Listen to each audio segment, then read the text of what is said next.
बंद लगाने की कोशिश की, लेकिन प्रशासन वहाँ आके खड़ गया और उसने हमें रोका है, भाई आप यहाँ पे बंद नहीं लगा सकते। अब इसकी जिम्मेवारी किसकी है?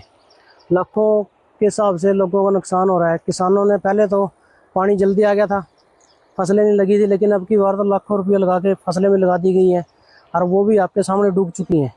कौन जिम्मेवार है जनाब? इसका कोई जिम्मेवार नहीं है। तो अब इनमें इसका हल क्या नजर आता है, क्या हल निकल सकता है? सर हल देखिए, जो इलीगल माइनिंग हुई है, अगर वो प्रॉपर तरीके से माइनिंग होती, इसका हल जरूर निकलता। लोगों ने जैसा जिसके जाओ यानी कि वो बंदर बांट का काम किया है सरकार ने और प्रशासन ने, और वो अवैध माइनिंग कर रहे हैं जिन लोगों ने, आपको पता है उसमें गोली कांड भी हुआ था अवैध माइनिंग के कारण। सबसे बड़ा कांड हमारे गांव का है अवैध माइनिंग। आसपास से कुछ किसान मट्टी बेच देते हैं और मारकंडे की प्रॉपर सफाई नहीं हो पाती, जिसके चलते यहाँ पे अगर 5,000 क्यूसेक पानी भी आता है मारकंडे में, वो भी हमारे गांव से क्रॉस होता है।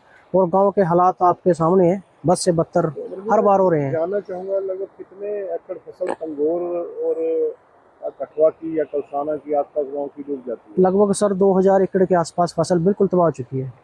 तो जैसे कि अब देख रहे हैं कि मैं देख रहा हूँ अभी भी नई नई ताजी ताजी फसल लगी है, तो ये सारी खत्म हो जाएगी? बिल्कुल गोल्डी जी, लास्ट टाइम तो ये था भी 20 जून को पानी आ गया था, उस टाइम तो फसल लगी नहीं थी, लेकिन अब की बार तो किसानों ने अपना खून पसीने की कमाई लगाई थी फसल पे। उनको ये अंदेशा था, जैसे मौसम विभाग ने कहा था बारिश कम होएगी, शायद इनको ये था कि अब की बार शायद पानी ना आए, लेकिन उसके बावजूद भी यहाँ बारिश कम है। पहाड़ों में बारिश होने के कारण और पानी के ये हालात हो चुके हैं आज गाँव में, जो पिछले साल की तरह थे वैसे ही अब बन चुके हैं। वैसे ही झरने की तरह, दरिया की तरह पानी बह रहा है। ऐसा लग रहा है कि मारकंडे का रुख ही इधर हो गया, मारकंडा ही सारा इधर आ गया। बिल्कुल सर, अभी मैसेज है देखिए मोबाइल पे भी आने स्टार्ट हो गए हैं स्कूलों के भी। कठुआ गांव में ना तो बस आएगी, और कठुआ गांव के सभी स्कूल के बच्चों की छुट्टी है। अच्छा जी। जी, तो अभी जब तक ये हालात रहेंगे ऐसा ही रहेगा सर, 2 महीने नहीं रहा जी। ऐसा ही रहेगा।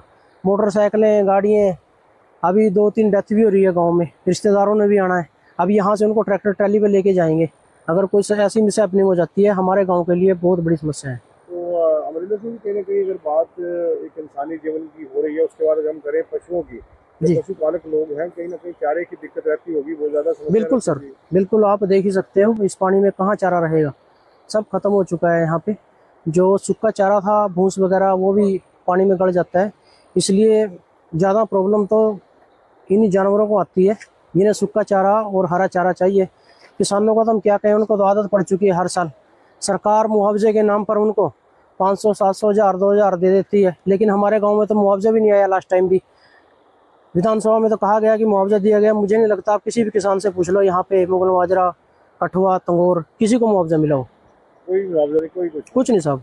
तो अमरिंदर जी, कई बार आपात स्थिति बन जाती है, लोग बीमार भी होते हैं, एम्बुलेंस भी आना जाना होता है, तो क्या सभी रास्ते बंद रह जाते हैं? सब बिल्कुल, आप चारों खाने चीत हैं जनाब। हम हमारा यहाँ से निकलना बिल्कुल ही वो है, खत्म है। अपनी जिम्मेवारी पे अपनी जान जोखिम में डाल के कोई कुछ मर्जी कर ले, सरकार और प्रशासन का हमारे गांव के प्रति बिल्कुल ही रुख बिल्कुल खत्म है। शिक्षा भी प्रभावित, स्वास्थ्य भी प्रभावित, किसान भी प्रभावित, पूरे जनजीवन सारा ही प्रभावित। बिल्कुल सर, लगभग जब तक ये पानी रहेगा तब तक सब कुछ खत्म ही समझे। बिल्कुल।